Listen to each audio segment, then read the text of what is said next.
If you are starting a vertical farm and don't know where to begin or which technology would suit your needs, then reach out to the experts at Cultivated. As indoor farm brokers, they help connect you to the right technology and ensure your project is successful. Best of all, their service is free because they work on behalf of their partners. Visit cultivated.com to learn more. And that's spelled cultivated.com, or click the link in the show notes. That model, it is very susceptible to breaking and not very resilient. We have created these very efficient distribution models that can't even come over to the next one when there's a problem, right? You have to bury food because you can't move it from one distribution network to the other. So this was really top of mind for me as well. It's like the question was, can we decentralize our food distribution? Welcome to the Vertical Farming Podcast, weekly conversations with fascinating CEOs, founders, and AgTech visionaries. Join us every week as we dive deep into the world of vertical farming with your host, Harry Duran. Vertical Farming Podcast Season 5, welcome back. If you are a first-time listener, you're in the right place. This is the show where we interview fascinating CEOs and founders of the leading vertical farming companies from around the world. I'm your host, Harry Duran. In case you missed the last episode, we spoke to return guest Nicola Kerslecki, and she joined the show to discuss several exciting and innovative areas of AgTech that she and the team at Catane are working on. She talked about her new micro-learning platform, the importance of diversifying revenue streams, and the trends she's noticing overall in AgTech. It was a pleasure having her return back to the show, so make sure you check that out if you haven't already. This week, a new conversation with a friend that I met at the Indoor AgTech NYC conference, Ali Daniali. He's the founder and CEO of Harvests, and he joins the show today to share his engineering background, the origin story of Harvests, and the importance of supporting and promoting small farming both domestically and abroad. We touch on the topic of decentralizing the food distribution network, some big wins Harvests has been able to achieve recently, and advice Ali would give to first-time farmers. You'll really enjoy this conversation because it's near and dear to my heart, this idea of supporting small farmers and also this farming as a service model, which Ali is championing, which I really, really enjoy. If you haven't already, make sure you subscribe to our newsletter at verticalfarmingweekly.com. Each week, our team member Noah brings you the latest and greatest in the world of vertical farming. Sign up today at verticalfarmingweekly.com. If you haven't already, please leave us a rating and a review at ratethispodcast.com/VFP.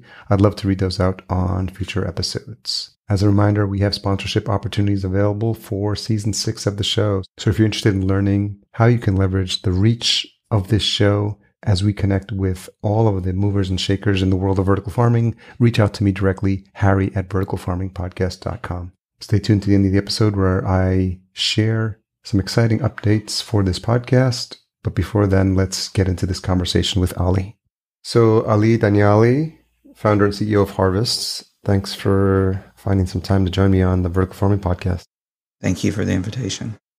And for the benefit of the listener, we got to meet in person, actually, which was nice. And sometimes I don't have that ability given how the podcast is set up. But we were both recently at Indoor AgTech NYC, and I ended up, I'm not going to blame the conference or probably the travel, but I did get sick. I caught probably, a non-COVID flu. I got tested and it wasn't COVID, but it certainly felt COVID-ish. So I'm just coming out of the tail end of that. So if I sound a little congested, that might be why. Well, I'm glad you're feeling better. Thank you.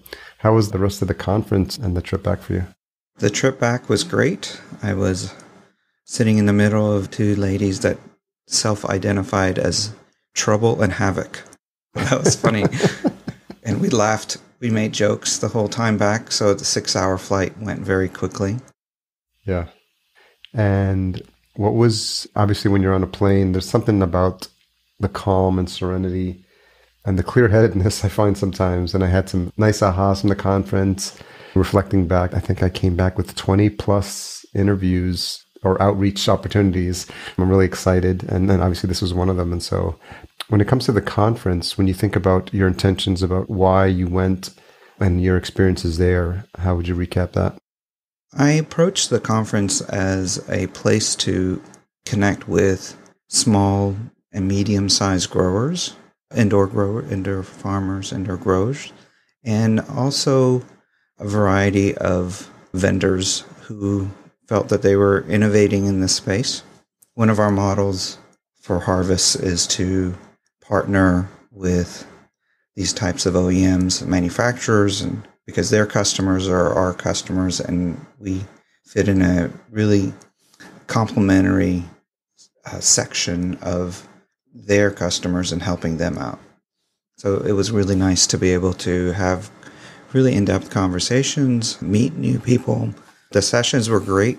It allowed me to see where the industry is talking and where the gap is. And I think there's something to be said about what kind of conversations these conferences have and what are they missing. I think that was really evident for me is what was missing and we still need to talk about.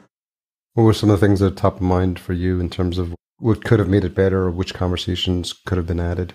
There's a lot of conversations about the big indoor ag operators, and that's great. I think they are the beachhead of this industry in getting people to, one, change their appetite for indoor grown.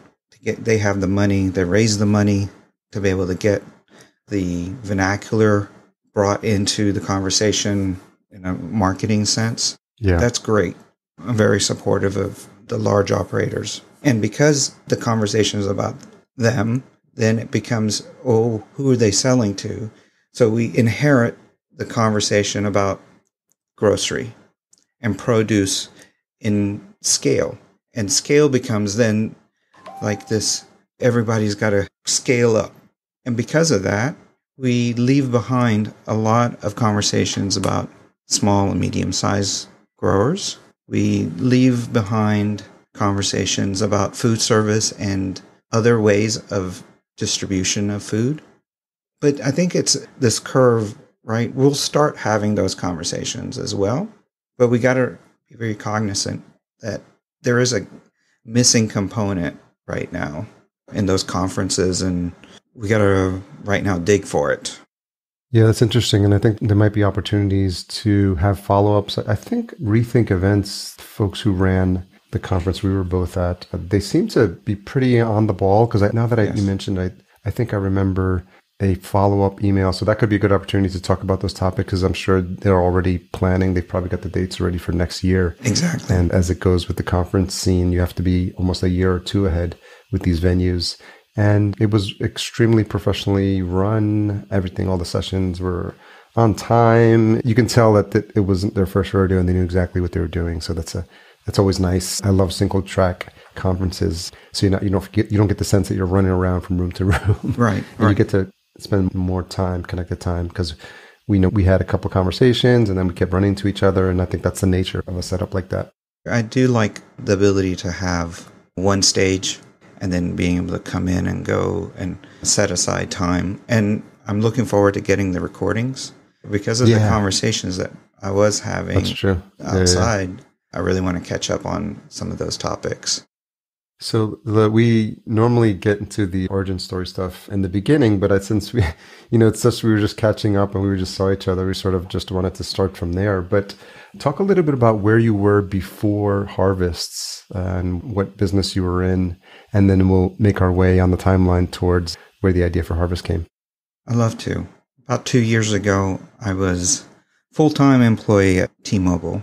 I was there for over 12 years and working on some amazing technologies from 5G to AR and VR, virtual reality, augmented reality, and being able to enable our customers at that point to really get the best out of the network for those kinds of use cases.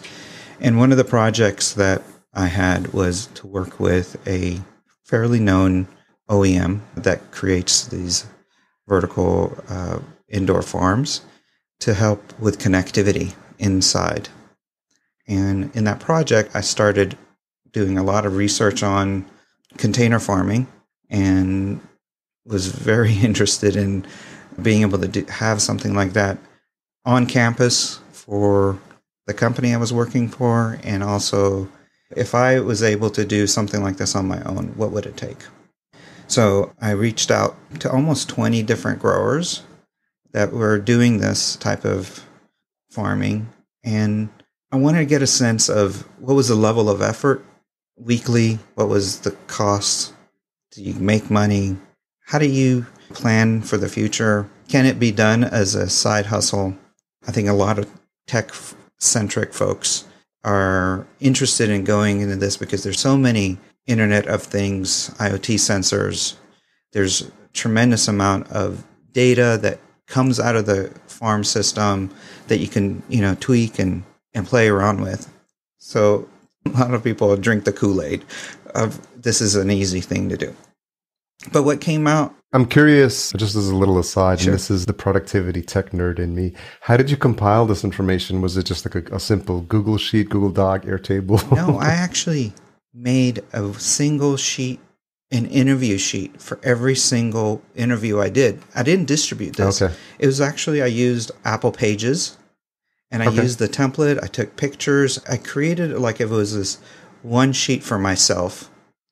And I talked about where they came from, what challenges they were trying to overcome, what were some of the problems that they faced. I actually put everything into this kind of high quality, one sheet just for myself.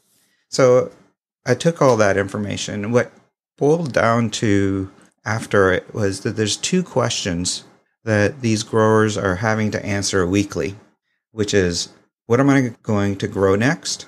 And who am I going to sell it to? Really critical questions, and Very important questions. very important questions, but they were guessing on these. It was not data driven. And as an engineer, data in my work was very important to be able to guide and plan and execute. And I encountered that a lot of the growers were guessing. Because they were guessing, they were using this fantastic, the most efficient growing system, these shipping container farming systems, and they were matching it up with the most inefficient way of selling and distribution, right? And it was kind of for naught. So I'm like, well, if I'm going to get into this, I got to solve it for myself. And that's where Harvest, the platform, came to life, where what I learned from those interviews were that the grower who had a relationship with a buyer and could pre-sell their crop, 2 crops ahead of time, all their crop ahead of time, they were the ones that were being successful in their process, right? And things were figured out for them. So I'm like, I got to figure that out. How do I bring at a scale, at a kind of a software as a service model, how can I bring about this pre-selling, the ability to lock in capacity? Because right now, I think for the first time in modern agriculture, we have a growing system that is a measurable unit. You know that 320 square feet has a certain amount of planting and seeding that you can do, and you can then harvest a certain yield, because it's being run with machines and a recipe. And because of that, you can treat it like a system and a unit and manage it. So you can fractionalize it. And when you fractionalize it, you can use pieces of it or you can aggregate it, right? You can put 1, 2, 3, 4, 5 of these growing capacities together. So I took this really engineering approach. I approached Amazon Web Services, and I needed some sort of compute. I didn't leave all my machines running all the time. I turned them on when I needed it. And there was no waste there. It was on demand. On demand, matching demand exactly to supply became really what I was trying to create. So we built a platform where, through integration with crop management software, we understand when there's capacity available to grow in the future. And because we have that information, I can bring in demand from food service and match it up directly with what's available to grow. So we manage the food service side, get the order that's typically a bulk order, and are able to then bring along small and medium-sized growers to grow at that scale. Right now, they don't have that, not capability, but the deal flow to get it in there. Yeah. Most food service go to the big distributors. And you're seeing that the Cisco's and US Foods, they transport majority of their fresh produce, and because it's at scale. So when a Sodexo says, I need 25,000 pounds of lettuce, Cisco Foods can, or whoever they buy from, can go and say, yes, I can bring you 25,000 pounds of lettuce for this delivery time. Small growers, at most, if they're at 100%, they're about 1,000 heads of lettuce. Yeah. But because we use technology, kind of this modern farming approach is to use the capacity and aggregate from very local production, then we distribute once it's harvested. So there's going to be more, I'm sure we'll talk about there. So as I'm thinking about that process, when did you really feel like the gears were turning and you started having these conversations and you knew that with your past experience that this is something that I'm assuming at the time you didn't see anywhere in the industry that this issue or this challenge was being addressed, or if it was not at this scale? And is that something, an engineering background? Is that problem solving background? I'm curious just a little, get a peek into like how you think and how you problem solve when it comes to issues like this, and how those first iterations look, and maybe were there things you tried that didn't work and to finally arrive where you're at now? Because this was a personal problem of solving this entrepreneurial endeavor, I think I had a very intimate understanding of the issue, and being able to understand the growing side and the engineering of how, and the technical part of how a indoor farm uses software, so crop management software, and it has that capability of understanding and bubbling up that information so you can take actions, right? Pieces started falling into place, and I'm a 5-time founder, so I knew that I could take the lessons from, even though I was coming out of a corporate world, I used my time really efficiently for first year, kind of building this in the background. And then 4 months ago, I went full time. I left T-Mobile and said, this is the time to really go after this. And here we are. I'm curious, Ali, also because I'm an entrepreneur, and there are people that have been reaching out who have an interest in starting their very first farm. This has been something that's top of mind for me, and some other ideas are brewing that we'll probably get to talk about after this conversation in more depth. But I think this idea of not knowing where to start, not thinking through this full cycle, because you could have the investment to buy the container farm, but if you don't have anywhere to sell it, Exactly. This is the issue. Yeah, this is the issue you're actually addressing. One of our mantras is sold before you sow it. And That's great. By pre-selling and having an offtake agreement, we bring some safety in that, those decision points for a grower. Yeah. And they get to then focus on what they do really well, and that is growing and letting us be the distribution and sales and logistics. Because what's interesting about this hub and spoke model that large distributors have created, they pick up from growers very long distance or ship it. It goes 1,800 miles, and then it goes to a hub where then it gets divvied up to trucks and it gets out and it gets distributed. Well, it's not very sustainable. We have seen during this past 2 years during the pandemic where that model is very susceptible. It is very susceptible to breaking and not very resilient. We have created these very efficient distribution models that can't even come over to the next one when there's a problem, right? Yeah. You have to bury food because you can't move it from one distribution network to the other. So this was really top of mind for me as well. It's like, how do you, and with crypto and all these other types of technologies and the conversation about decentralization, the question was, can we decentralize our food distribution as well? Yeah. And you can when you use third-party logistics. You take the food that's grown and you deliver it directly, especially if it's very close to where it's going to be consumed.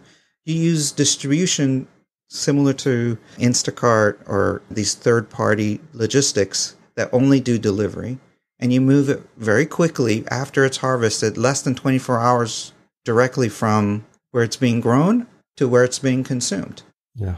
So you create a decentralized way of distribution so that if one of these growing systems goes out, you're not taking everybody down.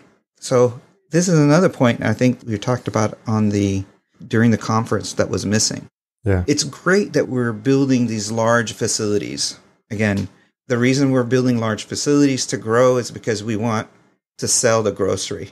And grocery needs scale, and the profit margins are driven by scale. But when you do the same model as big ag with soil-based big ag, and you do it closer, that's nice, but you're moving the problem. You're just moving the problem from 1,800 miles to 50 miles.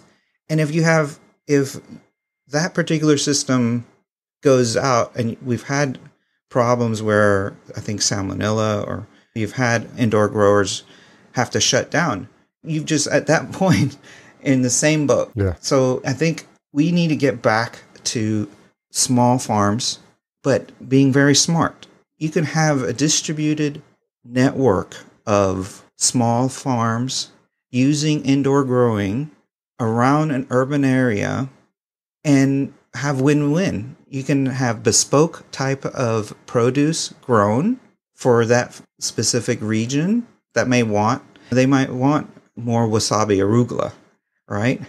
So you can have a chef that wants that at a larger scale and still be able to have your bib lettuce and all your other leafy greens and herbs and strawberries being grown around the urban area, and make where we consume food a lot more resilient to food disruption. And that's what Harvest is really focusing on, is bringing fresh food to food service at a very efficient way, at a scale that they need by working with urban growers, indoor growers. So thanks for that detailed explanation of what it is you're putting together. What were some of the challenges you faced as you were starting to put all the pieces together? I think there's challenges mostly on the food consumption side, the buyer side. Okay.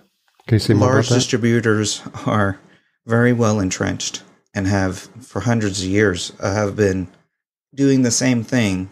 And food services, there hasn't been really much innovation in distribution at all. I mean, it's become super efficient, but it's the same model being super efficient. And it's been, fed to our food service and restaurants to doing the same way over and over again. And they're dealing with price hikes because price goes up 3 or 4 times a year. They're dealing with out of stock. Hey, I can't get this to you because I can't source it. So, and spoilage. So because a lot of the food is being trucked, they don't get the full amount of use of that food that they've paid for. So the challenge is to get that message across to food service, and I hope they're listening, that there's a better way. And you can get 50-60% longer shelf life when it's coming from local. You can get food that's a lot more nutritious and healthier without pesticides when it's indoor grown. We know that. Yeah. And because of those two and price stability and all year. So those are the things I talk about.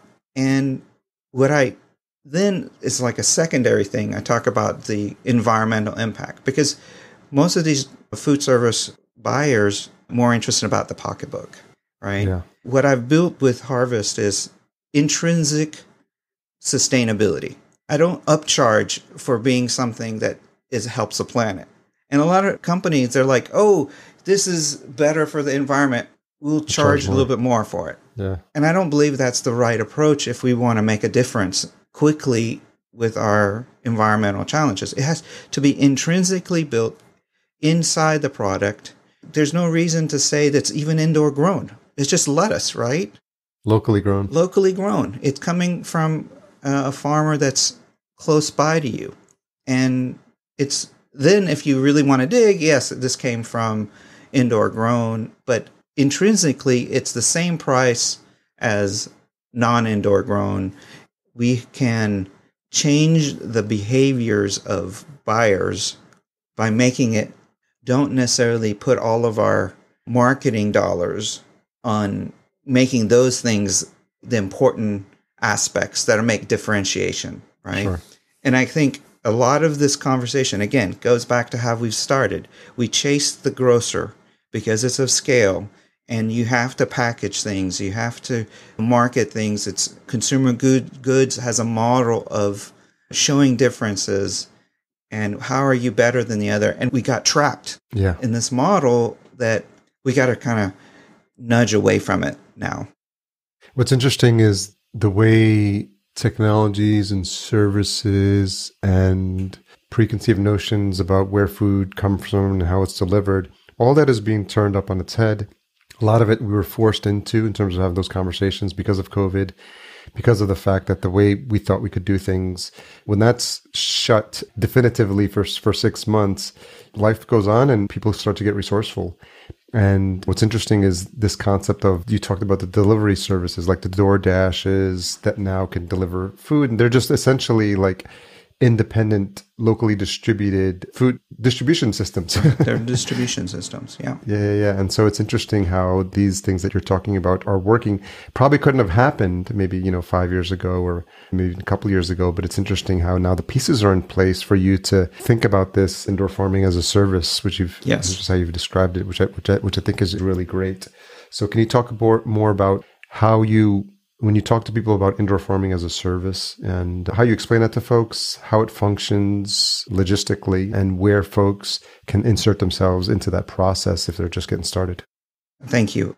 Indoor farming as a service is being talked about a lot more. Even we talked about it at the conference. It was brought up. And what's important to understand is there's different kinds of services, right? There's the service of being augmentation of labor. Right? We have a company that does indoor farming as a service, and their take is, I can bring people to your facility and help you grow. Our take is the order sales side of it. And by capturing the order, and that's for the future need, and understanding when a grower has room to grow, right? That unit of measure that we talked about, I can match that very efficiently through this platform by providing a contract that says, hey, grower, I see that you're going to be in 3 weeks, or in 6 weeks, you're going to have 500-pound capacity of lettuce to grow. Or you have 50% of your container farm or your warehouse is available because they're moving from crop to crop. Do you want to grow this particular contract of food when you're done? And they go, yes. And then we ship them seeds for that specific crop. So because we are shipping the same seed across from Connecticut to Washington, no matter which grower it is, you get a consistency of product. So a airline that might need specialty herbs in New York, in Dallas, and in San Francisco as hubs is able to then get the same starting point in that particular herb that then goes into their catering business. That's great. And because they are getting it locally grown, it's going to be fresher when it gets delivered. It's not, I think that's really some of the differentiators of modern farming. It's important to bring up is that you can actually give a damn about your seeds to harvest. And we do. By knowing what the grower does and managing, even auditing, that was one of the pieces that while I was at the conference, I was looking at companies that allowed Harvest to do remote auditing and remote testing of what's being grown. So as the grower daily does their checks and they walk through, they can do a test, upload it to our platform, then I have traceability. That's great. Right? These are the things that we want to get into, is to be able to have transparency for what people eat. Because I would imagine at some point you would also want to make sure that even with the same seed, you could have two container farmers, maybe the same process, maybe slightly different processes in terms of the specific steps. And is there a chance, or is there a possibility that they could, even with the same seeds, end up with a different product?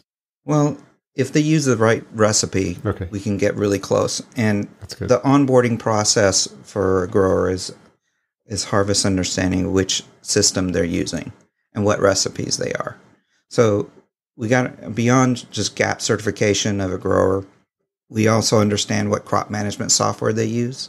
And because then I can match up, okay, this is using the recipe from Freight Farms or recipe from Let Us Grow, or it's using Verde Compacto's recipe. And understanding that, I can even give them some adjustments on just to be able to stay very normalized, or be able to say, here's the size that we want to be at. So harvest at 6 weeks versus 7 weeks, because this is the size that the customer wants. These advanced type of things are definitely on our radar. And as we get more established, and we'll be able to really have those conversations with our customers, both sides, right? Our buyers and our growers. If you could bring us to present day, what are some of the wins that you've had since going full time with harvests?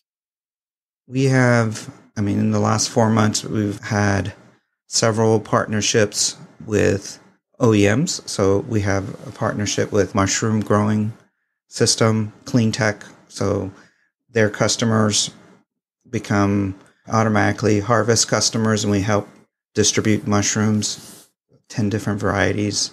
We're working the same with other types of OEMs right now, doing the same type of referral and integration with their systems so that we can better match growers and buyers. Since we've launched, we're about 100 growers on our network, and which is a process for every single one. We have to go through this GAP certification, make sure they are, help them if they're not. We're working with local school district to help them get some actual production inside the school, and helping them connect with grant writing and be able to get them help to get USDA grants. That's been one of the exciting pieces and work that I've been doing. And we're doing an angel round for our company. Why is this important to you, Ali?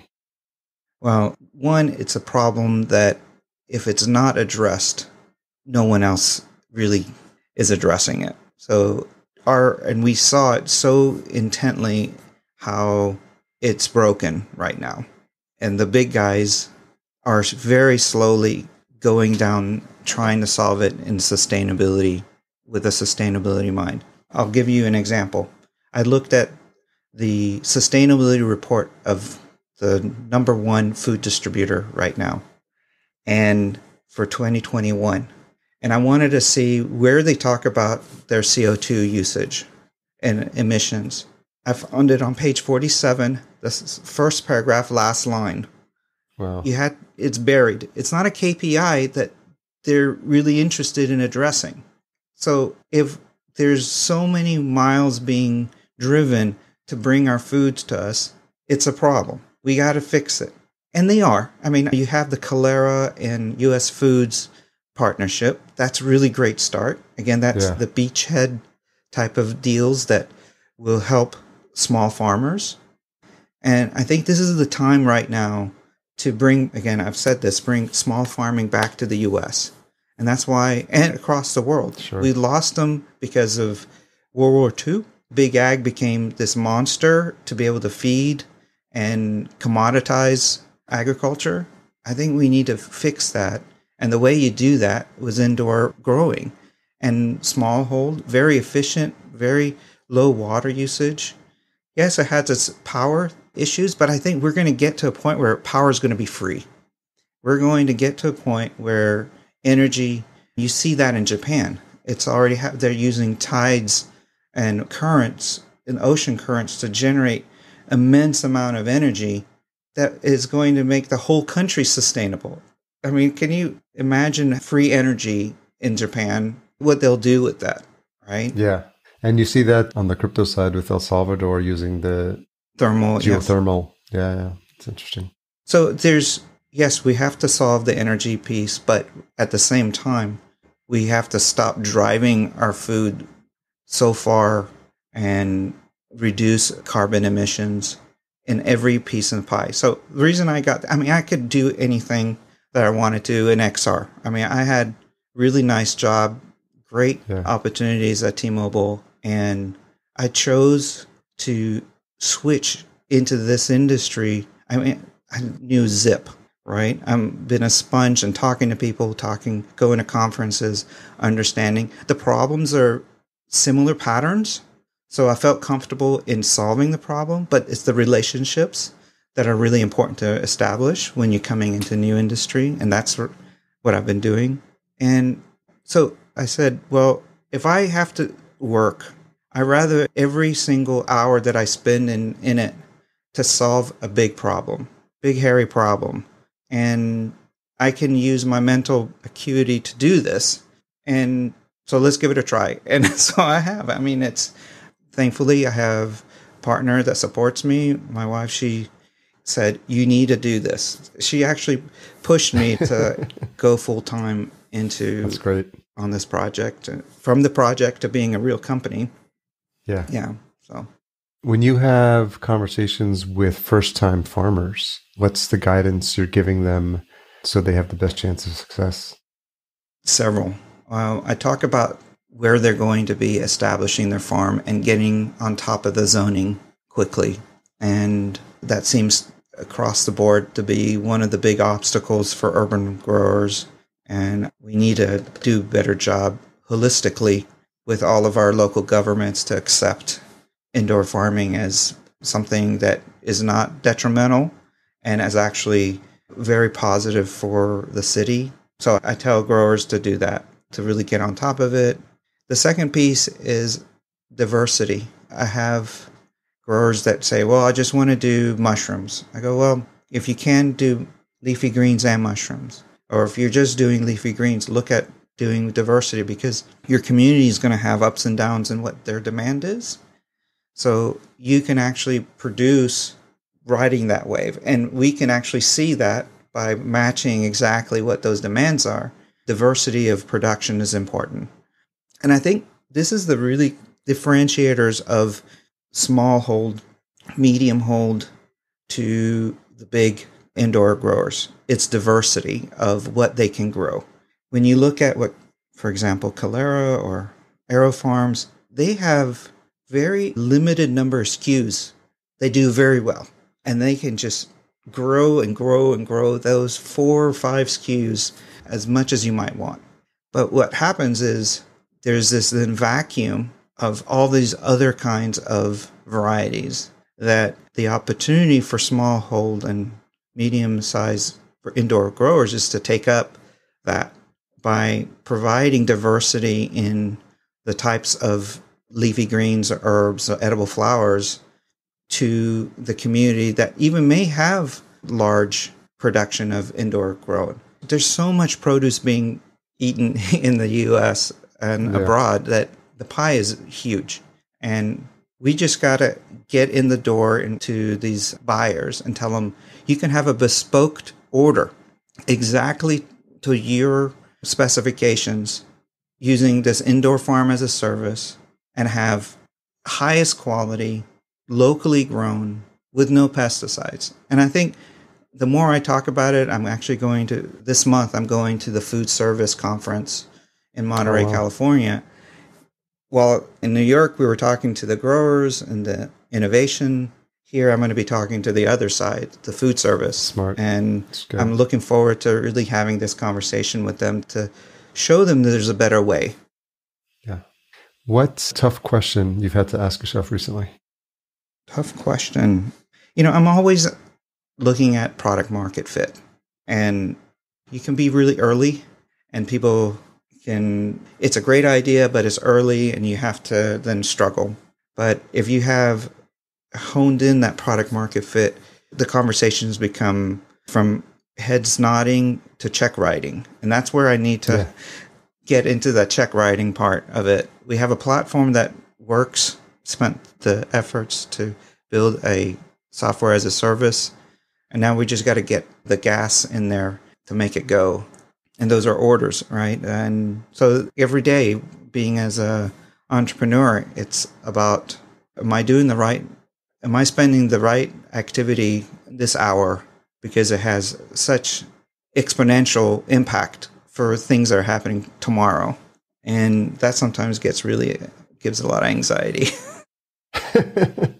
Well, I mean, I know you have your work cut out for you, Ali, and I really applaud what you're doing. The more we talk about what you're putting together with indoor farming as a service at Harvests, it really is like, it feels like it's a nice piece that fits, that was missing in terms of where we are and where we've come from with vertical farming, in terms of the large big box being the primary source. And I think it's just a timing issue in terms of figuring out, can you get it in front of the right people, enough conversations? And I think part of it may be a little bit of a marketing challenge, maybe just telling the story, and sometimes visuals will be helpful with that, but definitely brainstorm some ideas for you after this. Yeah, one of the pieces that I want to mention is we're not trying to take 100% of the produce buy of a food service or restaurant. Of course. 10%, and use it even as somewhat of an insurance policy to other kinds of disruptions in distribution is there. You can always then use up what you've put an order in and have what comes from the big box or big distributors as well. And then hopefully when your customers that you use it for food preparation go, wow, this is an amazing product. What's in it? Then you go, wait a second. This indoor grown is actually tastes better as well. Sure. So lots of exciting opportunities for Harvest. I can just sense it, that the more you educate folks and at these conferences and show them what the possibilities are, it's part of that education that'll eventually open their eyes and then ideally open up their wallets to support you and the team. So I really appreciate you coming on and sharing your story. I'm glad we got a chance to connect in person. This is just the beginning. Yeah, it is just the beginning. I definitely sense it. If folks and the listener wants to get in touch with you or learn more about Harvest, where's the best place for them? I would recommend them emailing me at Ali, A-L-I, at HRVSTS.com. So the word harvests with all the vowels removed. We shorten it to make it more efficient. It's a throwback to the .com days. Well, I really appreciate you again, and I'm excited to share this information with this audience because there's a lot of folks that are getting started and always coming to me for the best advice on what to do. And this is definitely be one of those episodes that I point people to. Last thing, as it comes to my mind, is given the audience that we speak, that are listening to this show, a lot of the folks that we connected with at the conference, is there an ask that you have of your colleagues in this space that you'd want to make that now? I would like for all of us to start talking about small farmers and how we can support them using this new indoor farming technology and inviting them into the fold, educating them, bringing more jobs into the mix. I think this is a great place for the new generation of workers to really get themselves involved in their community, in food production, and we have to support small farming again. Very well put, and I'm glad you made that ask. Thanks again, Ali. I really appreciate you sharing your story. Thank you. So thanks again to Ali for sharing an hour of his time on the show. We've been having some great follow-up conversations, and I think you'll be hearing more about some possible ideas that we're brewing and maybe partnering on together. So stay tuned for that. Thanks to our Season 5 title sponsor, Cultivated. If you are looking into a vertical farm and don't know where to start or which technology would suit your needs, reach out to them today. And best of all, their service is free because they work on behalf of their partners. Learn more at cultivated.com, and that's spelled CULTIVATD.com. Leave out that last E. Podcast production and marketing provided by Fullcast. Learn more at fullcast.co about how a podcast may be helpful for your brand. As a reminder, if you're enjoying the show, please leave us a rating and a review at ratethispodcast.com/VFP. We'll be sure to read those out on future episodes. We're coming into the close of Season 5, and we're going to have a great conversation with Inez Sagrario of Econoque. Again, another contact from the Indoor AgTech NYC conference. She and her partners are doing some really innovative work in the field of hops, indoor hops. Yes, it's the first here for this show. So make sure you check that out if you haven't already. As a reminder, we have sponsorship opportunities available for season 6 of the show. Reach out to me directly, harry@verticalfarmingpodcast.com. Until we meet again, here's to your health. Thanks for listening. To read the full show notes for this episode, which includes any links mentioned in the episode, as well as a full show transcription, visit verticalfarmingpodcast.com. There, you can sign up for our email list to be notified when new episodes are published.